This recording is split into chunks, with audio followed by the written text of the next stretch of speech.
বড় পর্দায় কবে আসছি, কবে দেখা যাচ্ছে, আমি নিজেকেও আসলে দেখতে চাই, কিন্তু সামহাও না এখন একটু ভয় হয়।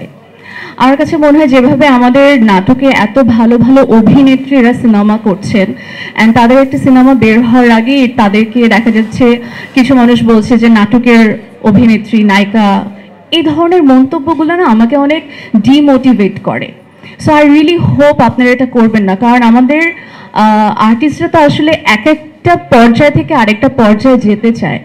আপনাদের উৎসাহ, ভালোবাসা কিন্তু আমাদের সবার দরকার। এই যে দেখুন, আমি এখন পর্যন্ত বড় পর্দায় আসিনি, কিন্তু আমি কিন্তু একটু ভয় পেয়ে যাচ্ছি।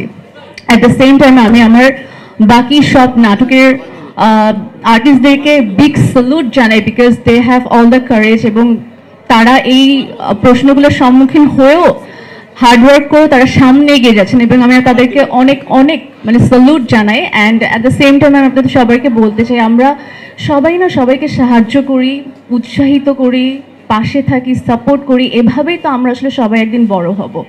সো ইনশাল্লাহ আপনারা দোয়া করবেন, সেই দিন মনে হয় না খুব বেশি দেরি আছে, একদিন হয়তো বা আমাকেও বড় পর্দায় দেখা যাবে।